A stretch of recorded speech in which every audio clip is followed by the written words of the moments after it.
You're listening to an Airwave Media Podcast. Before we begin, I need to give a huge thanks to our newest patrons on Patreon. Thanks, Sean and David. We just reached our current goal of $100 a month, which is great. Your support is greatly appreciated. And for anyone who isn't already a patron on Patreon, in the future, if you would like to make it possible for me not to take hiatuses, donate to the Patreon campaign. This will make it possible for me to teach fewer classes and concentrate on the podcast. Additionally, some news. After our episodes this October, I am once again going to take a short hiatus. This should last only through the holiday period, and I plan to come back with a new episode around Christmas time. I'm having to take this hiatus like I did last year because of my teaching schedule, which is a real bear during the fall semester, as I have to take on so many classes to make a living. I plan on putting the Patreon campaign on pause during my hiatus so that credit cards won't be charged when I'm not producing content, although I do anticipate putting a bonus episode or two up in the feed, but these may be different from usual episodes, like an interview or a presentation that I'm giving. Speaking of this, I will be giving a talk at the Sound Education Convention in Cambridge, Massachusetts on November 3rd. If any of you can make it out, it would be great to meet you. Thanks so much. Subtle results, still you, but with fewer lines. Botox Cosmetic, onabotulinum toxin A, is a prescription medicine used to temporarily make moderate to severe frown lines, crow's feet, and forehead lines look better in adults. Effects of Botox Cosmetic may spread hours to weeks after injection, causing serious symptoms. Alert your doctor right away as difficulty swallowing, speaking, breathing, eye problems, or muscle weakness may be a sign of a life-threatening condition. Patients with these conditions before injection are at highest risk. Don't receive Botox Cosmetic if you have a skin infection. Side effects may include allergic reactions, injection site pain, headache, eyebrow and eyelid drooping, and eyelid swelling. Allergic reactions can include rash, welts, asthma symptoms, and dizziness. Tell your doctor about medical history, muscle or nerve conditions including ALS or Lou Gehrig's disease, myasthenia gravis, or Lambert-Eaton syndrome, and medications, including botulinum toxins, as these may increase the risk of serious side effects. For full safety information, visit BotoxCosmetic.com or call 877-351-0300. See for yourself at BotoxCosmetic.com. Starting a business can seem like a daunting task, unless you have a partner like Shopify. They have the tools you need to start and grow your business. From designing a website to marketing to selling and beyond, Shopify can help with everything you need. There's a reason millions of companies like Mattel, Heinz, and Allbirds continue to trust and use them. With Shopify on your side, turn your big business idea into... Sign up for your $1 per month trial at shopify.com/special offer. On to the show.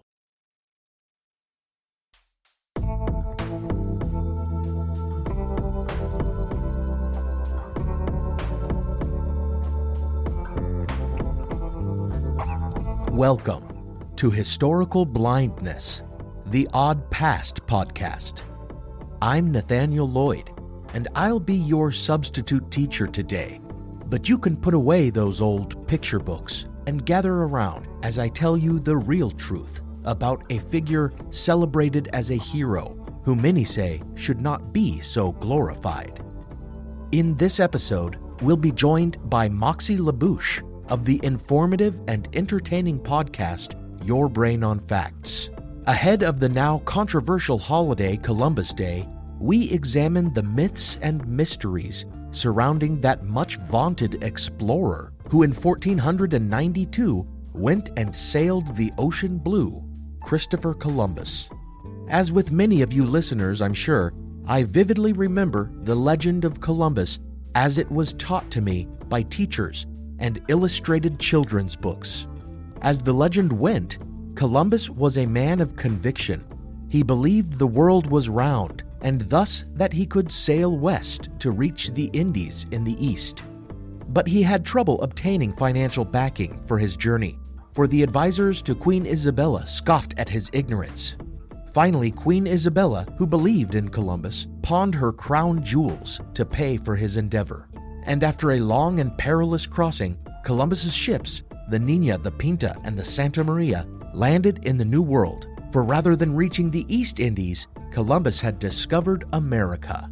This is a story that many children have heard, and some embellished particulars might be forgiven as necessities in making history palatable to youngsters, such as the fact that Queen Isabella never pawned her jewels for Columbus.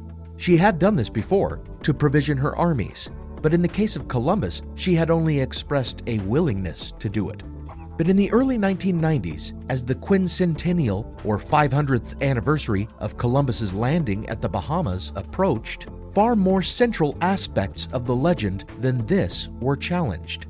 And in the years since, Columbus has become a villain in the eyes of many who see him as a figure representative of terrible colonial atrocities against native inhabitants. Native American activists have disrupted numerous Columbus Day parades, and today many cities have chosen to replace the holiday with Indigenous Peoples Day. And just as there has been a continual push to remove or relocate Confederate monuments, so have activists petitioned to do away with Columbus's statues. As with the controversy over Confederate statues, which I discussed in my episode Jubal Early's Lost Cause, there are still many who vociferously oppose this trend, which they see as historical revisionism of the worst sort, meant only to libel and demonize. And it is not at all clear which of these contending sides will win out in this historiographical conflict. While it may seem that the majority of professional historians teach a less than idealized version of Columbus, this may mean nothing when it comes to whether the legend will continue to be disseminated as it always has been. In fact, Christina M. Desai, in a 2014 article in Children's Literature in Education called The Columbus Myth, Power and Ideology in Picture Books about Christopher Columbus, showed that children's literature continues to promote the same ideas about Columbus, regardless of how modern views of the man have changed. What is this myth? What revelations about Columbus do modern historians offer? What do we know and what do we not know about the so-called Great Discoverer? Thank you for listening to episode 26, The Myth and Mystery of Christopher Columbus.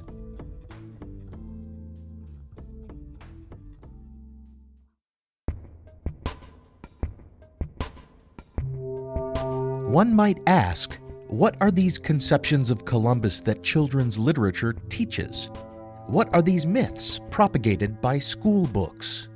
First and foremost would be the myth of discovery. Here's Moxie LaBouche of Your Brain on Facts with more.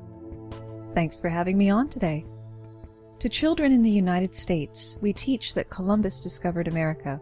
But of course, his 1492 voyage, he landed at the Bahamas, and his various subsequent journeys likewise saw him land at other islands in the Caribbean, such as that which we call today Haiti and the Dominican Republic, but which Columbus called Hispaniola. He can hardly be said to have discovered our country, which is essentially what children are allowed to believe. Now one might cry semantics.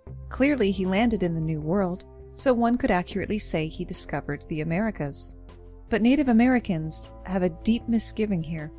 For how can it be said that Columbus discovered a land that was already inhabited by a native Arawak population numbering somewhere around 8 million?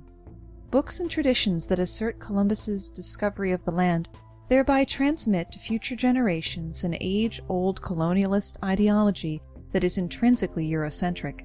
Yes, some dark-skinned other was already present, it tells children, but their existence was incidental, as they were inferior to the Western European explorers who made their way to those lands. Thus, the inherent right of colonial powers to claim lands for themselves is tacitly asserted.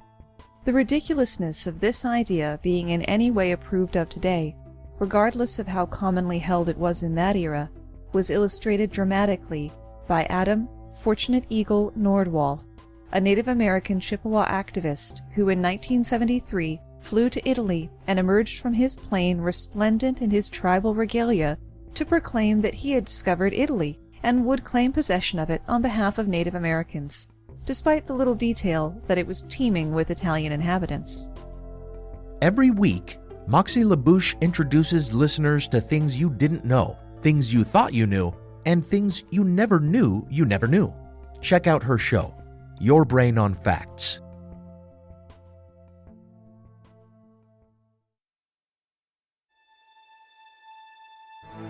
Some would argue this may be misconstruing the meaning of the word discovery as it's used in this context. For surely it is a worthwhile accomplishment to be the first explorer to quote-unquote discover, as in find out, that other continents existed in this world, regardless of whether they were inhabited. Just as a Native American sailing across the Atlantic and landing in France could be said to have quote-unquote discovered that Europe existed. But can Columbus even claim this honor for himself? There are many theories and indications that pre-Columbian transoceanic contact occurred. Some, of course, dubious, and others intriguing. It has been suggested that an Irish monk, Saint Brendan the Navigator, who is said to have made a great voyage across the sea to a legendary Isle of the Blessed, may have actually landed in North America as long ago as the 6th century. Then, of course, there were the Norse voyages to the mysterious fertile shores of Vinland, west of Greenland, detailed in the Saga of the Greenlanders and the Saga of Eric the Red, which, if believed, would place the first European explorers on North American shores somewhere around 1000 CE, and give credit to Leif Erikson, or perhaps to a lesser-known Norseman named Bjarni Herjolfsson around 14 years earlier. And if the Norse claim is soured by some of the doubtful claims over inscribed rune stones that proponents tout as proof, then there's always the Welsh claim that in 1170, an illegitimate prince by the name of Madoc ap Gwynedd, son of a Welsh prince and the daughter of a Viking lord, set sail with his brother and 200 Welshmen. Declared missing the next year, a legend transmitted by Cherokee tribes would have us believe that these resolute Welshmen made their way to the shores of what is today Mobile, Alabama, and thenceforth, harried by native attacks, sailed up a series of rivers until they settled in Georgia and intermarried with the indigenous peoples there. Then again, perhaps this story strains your credulity even more than that of the Viking voyages to Vinland, due not only to its folkloric roots, but to the suspicious fact that it gained prominence in Elizabethan England as a means of countering Spanish claims to the New World. As an example of its questionable veracity, one of its biggest promoters was the colorful character of John Dee, whom I've mentioned before in my episode on the Voynich manuscript, and to whom I still plan to devote at least one full episode in the future. Dr. Dee not only asserted that Madoc's voyage strengthened Elizabeth's claim on the New World, he further insisted that King Arthur had discovered it long before that. And so, with such outlandish contentions as these, perhaps you give no credence to any theories of pre-Columbian transoceanic contact. But still, can Christopher Columbus be credited even with being the first European to quote-unquote discover that a hitherto unknown continent existed if he never realized it himself? Columbus sailed west, searching for a new route to the Indies, those East Asian lands rich in gold and spices. When he landed on what today are the Bahamas, Cuba, and Haiti, he believed that he was visiting the distant shores of China and Japan, a conviction most evidence shows he held through his subsequent voyages and maintained up until his death. This, of course, is why the Americas were named after the cartographer Amerigo Vespucci, who was the first to realize the significance of what Columbus found. However, this is disputed as well, with some pointing to another Welshman, Richard ap Merck, who anglicized his name to Americ when he moved to Bristol and founded a society of merchant adventurers. Some say America was named for him, as he was a principal financier of John Cabot's 1497 expedition to Newfoundland, and others take it further, asserting that Bristol fishermen landed at Newfoundland in 1480 and named it for Richard Americ. So the claims do not cease, and indeed are not limited to Europe.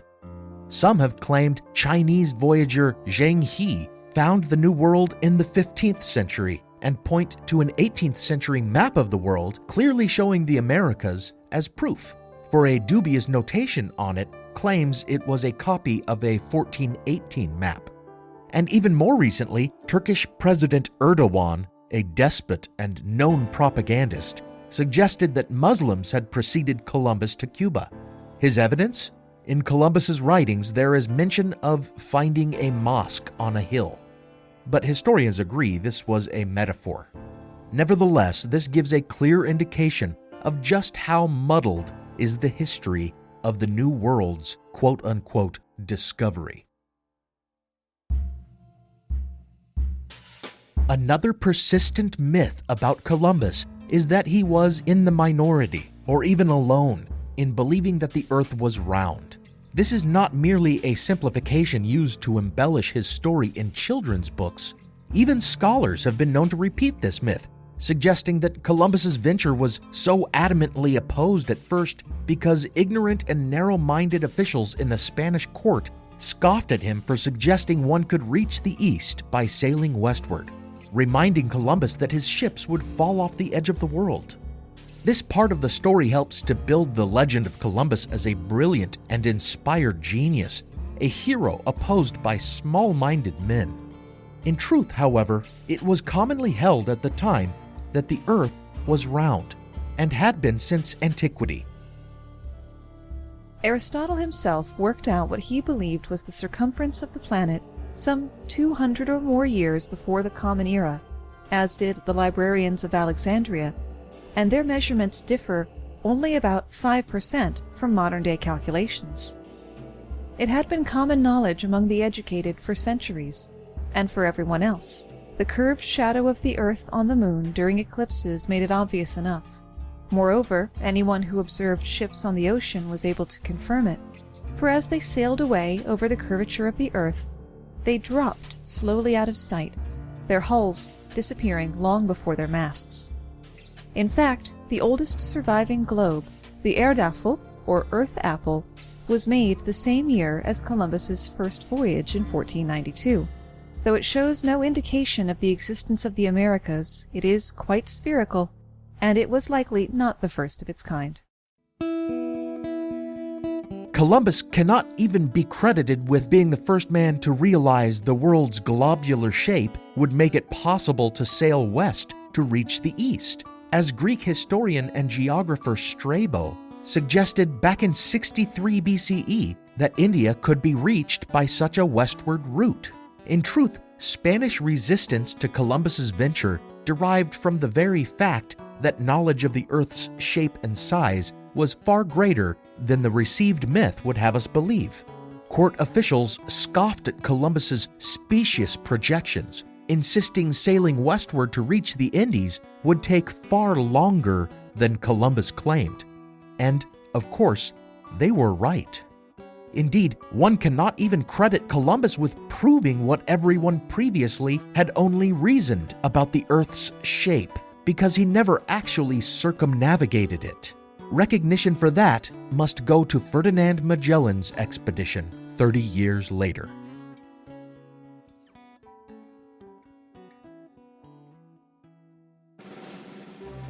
This myth that Columbus set out to disprove the theory of Earth's flatness began in the work of America's great mythmaker, Washington Irving, perhaps best known for his iconic fiction stories, The Legend of Sleepy Hollow and Rip Van Winkle. Having gone to Madrid to help translate some documents on Columbus, Irving decided to write the man's history for American audiences. Along the way, though, he relied more and more on his tendencies as a writer of fiction, filling in the blind spots by reasoning what must have happened or what may indeed have occurred, and weaving those imagined scenes into the narrative, resulting in The Life and Voyages of Christopher Columbus, an 1828 work presented to the reading public as scrupulous historiography when it was really something closer to historical fiction. And when it came time to write about Columbus's meeting with the council at Salamanca, he embellished the scene to create the drama he assumed the true encounter must have had.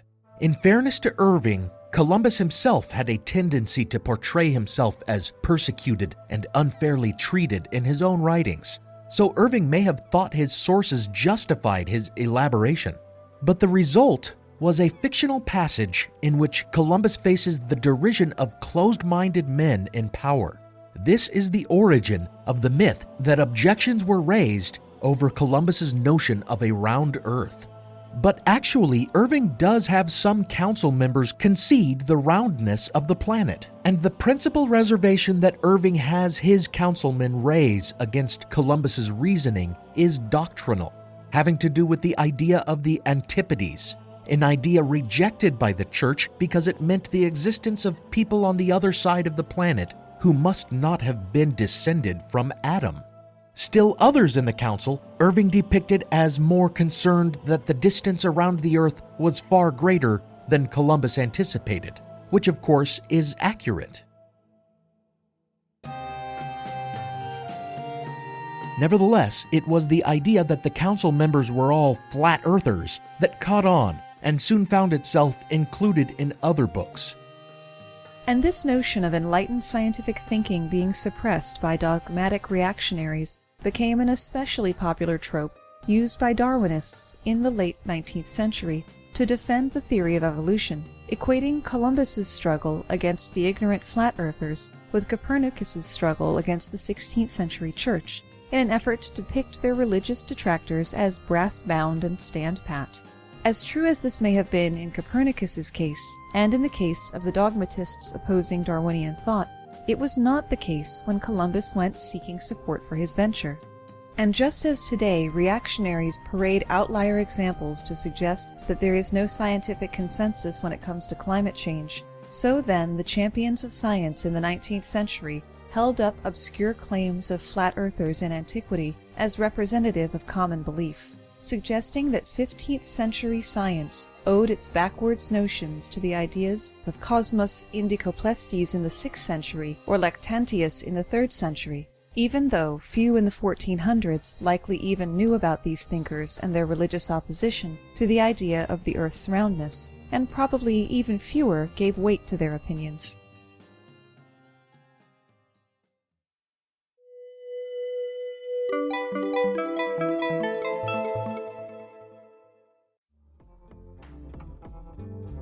As we take a brief break from the episode, I'd like to take this opportunity to remind you that supporters of my Patreon get exclusive access to an ad-free stream of the show. So if you want to get on with each episode without interruption, head on over and pledge a monthly donation of as little as $1 to get the ad-free RSS feed, which can be pasted into most podcast apps.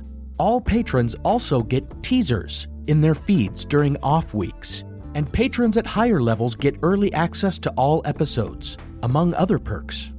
I'd love to be able to offer the show with no ads, but in order to build a future for the show, that means freeing up my time to concentrate more on the podcast, which means seeking patronage and advertising. I appreciate all of you listening and supporting the show by rating, reviewing, spreading the word, and pledging your support.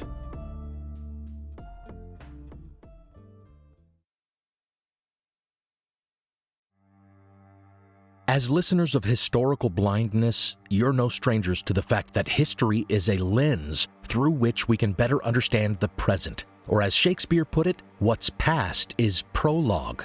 History is the indispensable context without which we cannot hope to truly understand current events. You understand that, and so do the creators of the American Scandal podcast.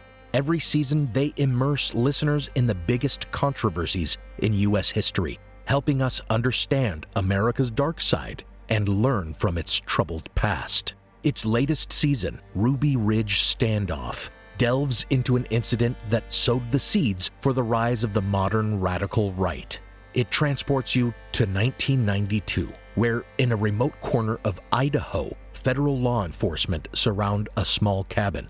They've come for Randy Weaver, a survivalist who took his family to the mountains in anticipation of the apocalypse. A simple weapons charge brought the agents here, but the situation is about to explode into a deadly and tragic standoff that will later become a rallying cry for far-right extremists, fueling distrust and violent anti-government sentiment for decades. Follow American Scandal on the Wondery app, or wherever you get your podcasts. You can binge all episodes of American Scandal's Ruby Ridge Standoff early and ad-free right now on Wondery Plus.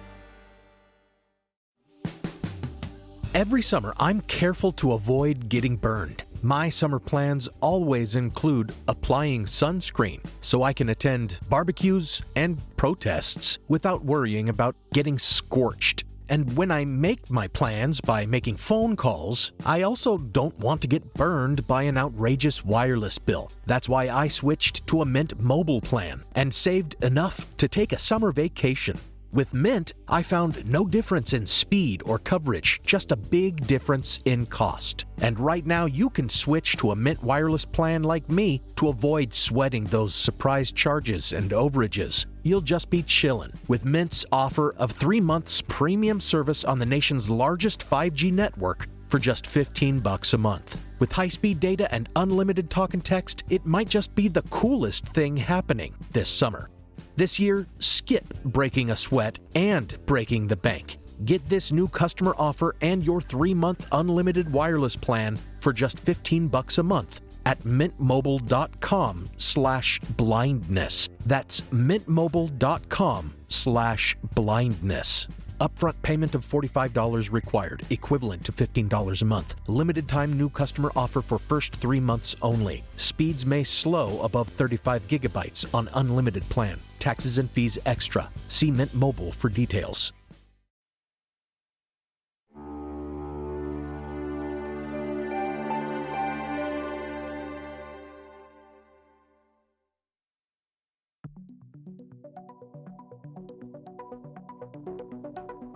A final facet of the Columbus myth, as it continues to be conveyed to generations of youth, has to do with Columbus's motivation.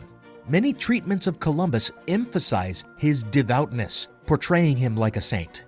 In this view of Columbus, he had no other purpose for crossing the Atlantic than to spread the word of God to those benighted souls across the water, whom he considered to be heathens. This mythical portrayal of him has Columbus finding inspiration, even as a child, in his namesake, Saint Christopher, who, according to a decidedly folkloric tradition, once carried the Christ child across a river. In just the same way, so the myth goes, Columbus had been chosen to carry Christ across the dark waters, metaphorically, in carrying his word to the godless. And most depictions of his arrival in the New World show him kneeling in prayer upon stepping foot on shore. This element of the Columbus myth also seems to have been derived from Columbus's own self-aggrandizing writings. In his efforts to acquire backing for his voyage, he presented himself as a heavenly anointed character, divinely chosen to spread not only Christendom, but also Spanish influence abroad.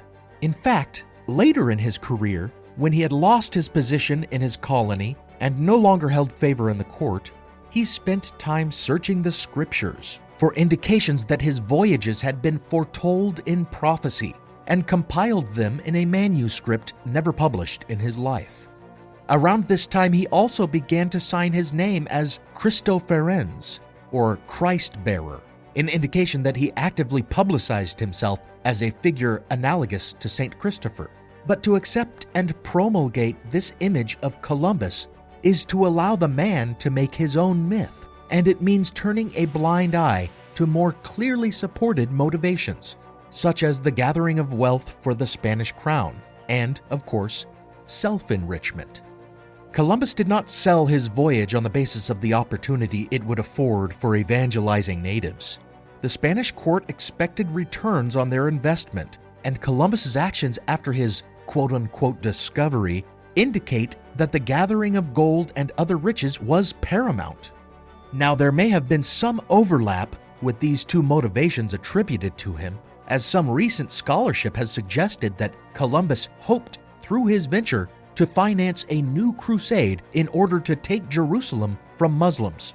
Among the prophecies compiled by Columbus, alongside those foretelling the conversion of all peoples to Christianity, were those prophesying the final reclamation of the Holy Land from Muslim control. But an accurate evaluation of what drove Columbus cannot be taken directly from the man's own words alone. Rather, we must consider his actions in the New World to gain a more perfect understanding of his enterprise.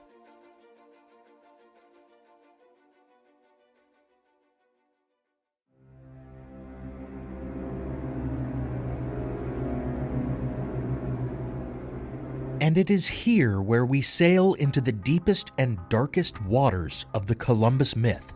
Since the quincentennial, a clear revisionist effort has been made to rewrite his character in memory and history. Rather than a saintly hero or harbinger of enlightenment, he was the father of slavery and a perpetrator of genocide.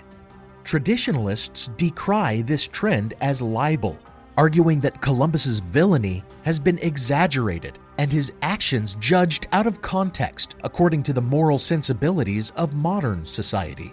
Further, they insist that he cannot be held accountable for events he only set in motion, especially when he did so inadvertently. So it becomes incumbent on us to examine these two allegations. First, was Columbus responsible for the New World slave trade?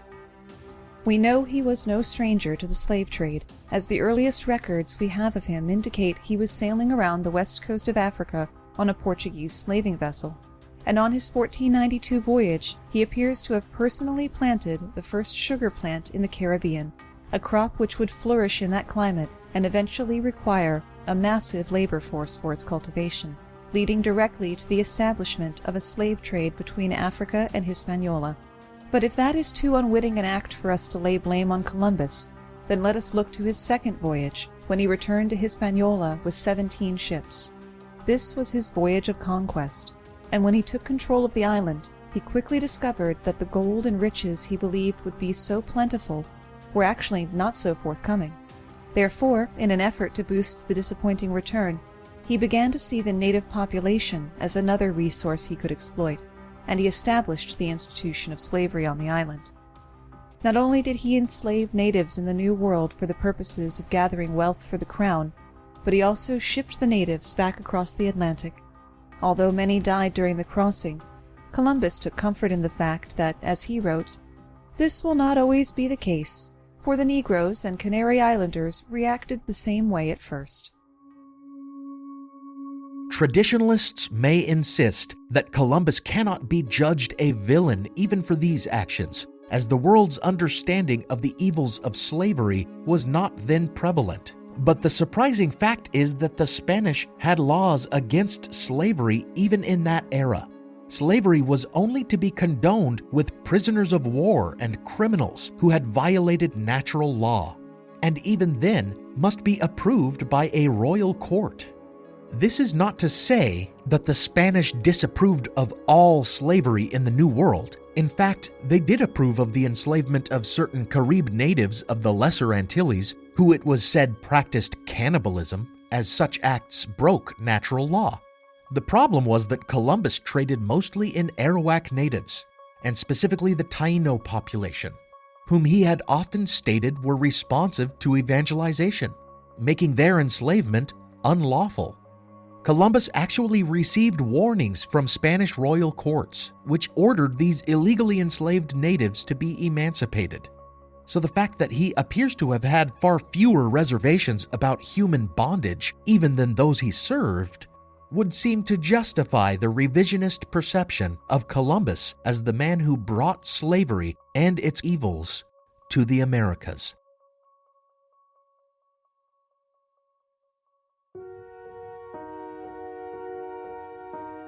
So we come to the worst of the crimes laid at Columbus's feet in modern times, that of genocide, or the deliberate murder of an entire people.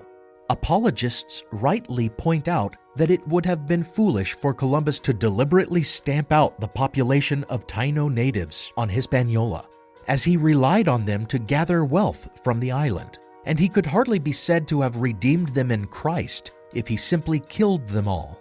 Moreover, there was the matter of rebellion to consider. Wholesale slaughter would have made the Taino ungovernable, and Columbus even said as much, exhorting the Spanish to, quote, take much care of the Indians, that no ill nor harm may be done them, so they should have no cause to rebel." End quote. And yet, over the course of the first 3 years of his governorship, the Arawak population plummeted by some 5 million.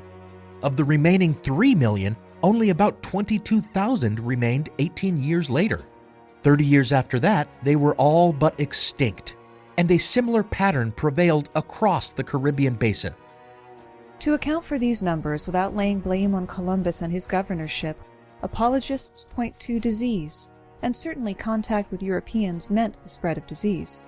In fact, disease took many Spanish lives as well, but one of the worst diseases to spread in the aftermath of the Spanish invasion was syphilis, and it spread because of Spaniards routinely raping native women, and Columbus's programs and policies would prove just as brutal and deadly as any illness. Many among the indigenous population, in addition to being enslaved, had their valuable cultivated lands seized by the invaders, and for many, this meant starvation. And for those who escaped enslavement, there remained an unrealistic tribute program. Upon their arrival, the Spanish had delighted many natives with gifts, including baubles such as hawks' bells, little brass bells that falconers customarily affixed to their birds' talons. During Columbus's subsequent rule, however, these gifts became a curse, as around 1495, Columbus ordered that every native over 14 years old had to bring him enough gold to fill his or her hawk's bell every 3 months. This proved to be an impossible task for many, as gold was not as plentiful there as had been imagined, and as a consequence for failing to meet one's tribute, the Spanish cut off the natives' hands and let them bleed to death. Historians estimate more than 10,000 natives were murdered in this way.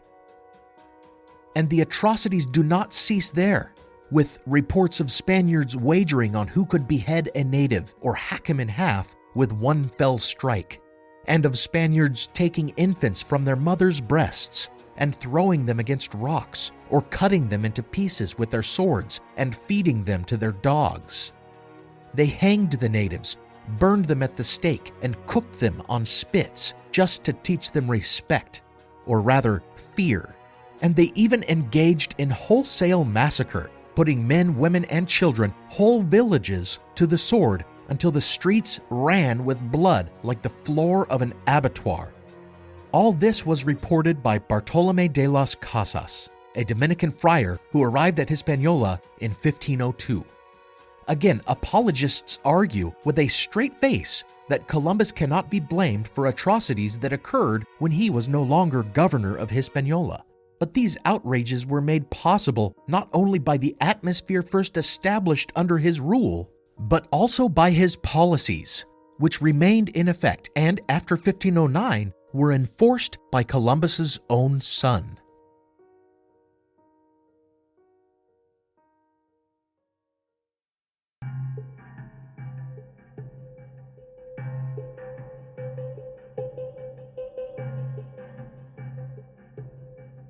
For many Italians and Italian Americans, these facts do not sit well, for despite the fact that Columbus sailed and claimed land for Spain, it is said Columbus was born in Genoa and was therefore ethnically Italian, and he has become a symbol in Italy just as much as he has in the United States.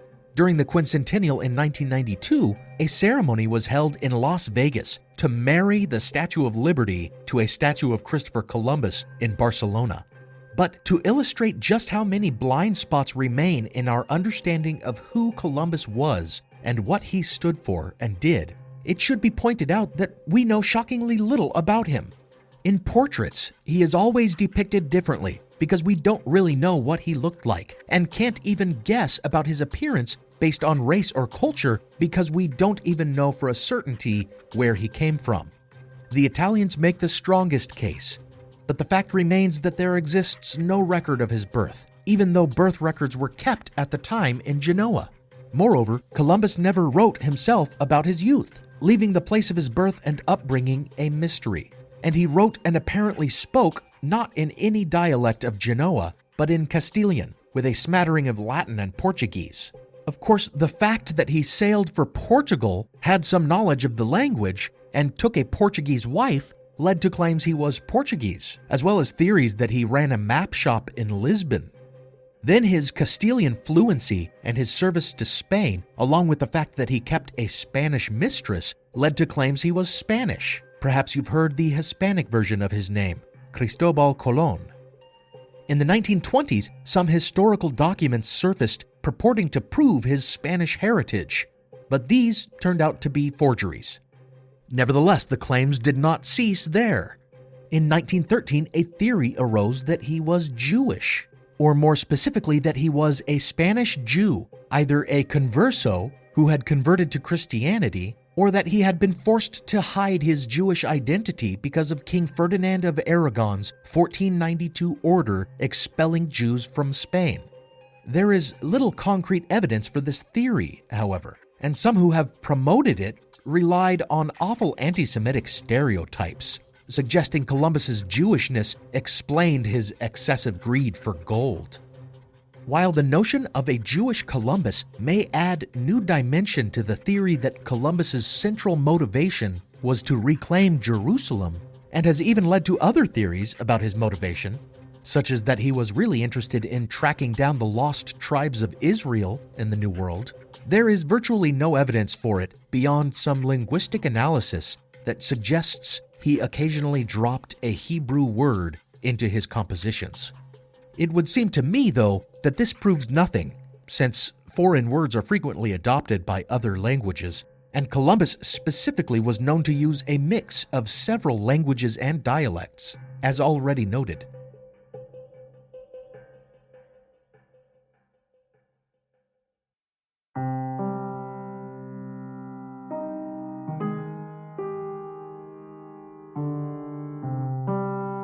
Mystery follows Columbus from his origins to the end of his life and beyond. More than 30 years after his death in 1509, his remains, along with his sons, were transported to Santo Domingo to be laid to rest in the New World according to his wishes. With the end of Spanish power in Hispaniola in 1795, his remains were sent to Havana, but in 1877 a lead box was discovered at Santo Domingo containing bones and clearly marked as the casket of Cristobal. Thus there were two sets of remains, those in Cuba, which, with the outbreak of war with the U.S. in 1898, were shipped again back to Spain and are still there, and those in the present-day Dominican Republic, where their keepers claim they never left, the Spanish having taken the wrong bones, whether by accident or because someone loyal to Columbus's memory switched the remains since Columbus had wished to remain in Santo Domingo. They point to the evidence of arthritis in the bones as proof, as it is known Columbus suffered from that condition. The Spanish have somewhat weightier proof for the authenticity of the remains in their possession in the form of DNA analysis, confirming their bones share DNA with those of Columbus's brother. But the Dominicans refuse to accept these results, and at the same time have declined to allow similar testing on the bones in their possession.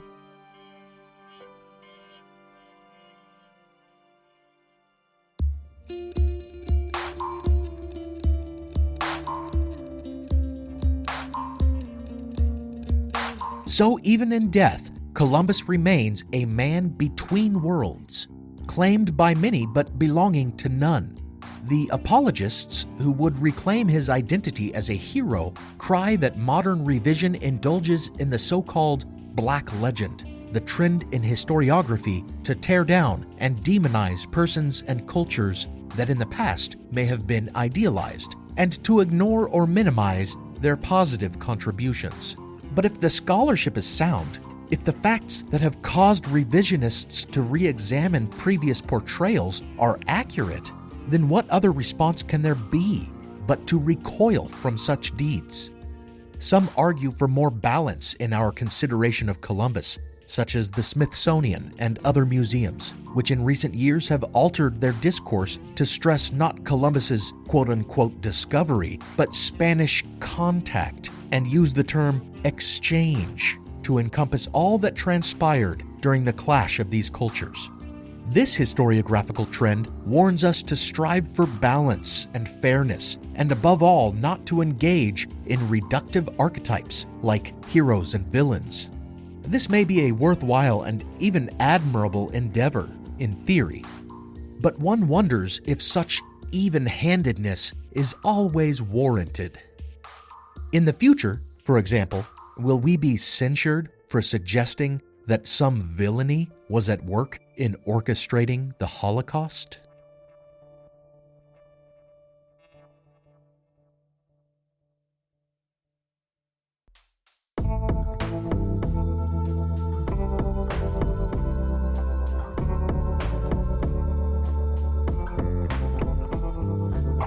Thank you for listening to Historical Blindness, the Odd Past podcast.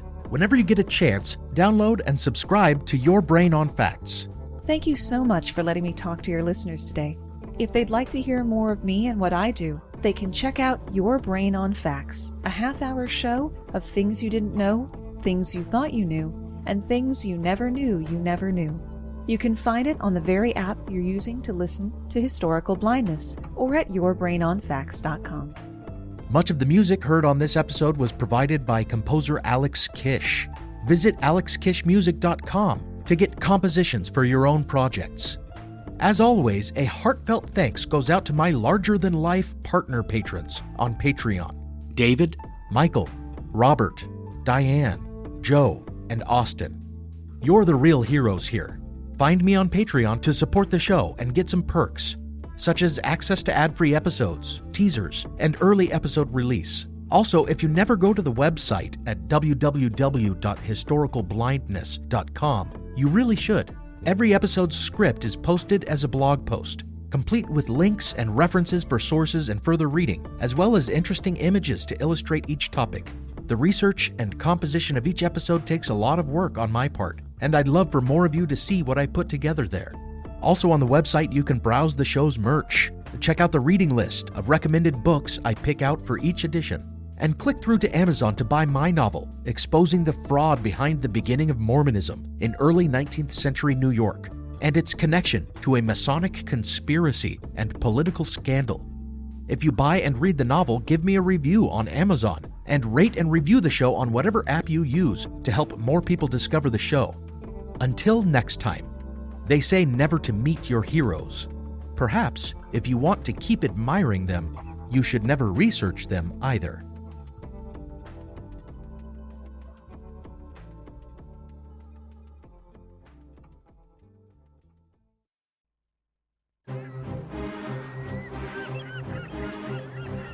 Hello, this is Matt from the Explorers Podcast.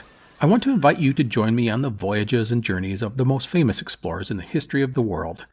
These are the thrilling and captivating stories of Magellan, Shackleton, Lewis and Clark, and so many other famous and not so famous adventurers from throughout history. Go to explorerspodcast.com or just look us up on your podcast app. That's the Explorers Podcast. The Civil War and Reconstruction was a pivotal era in American history.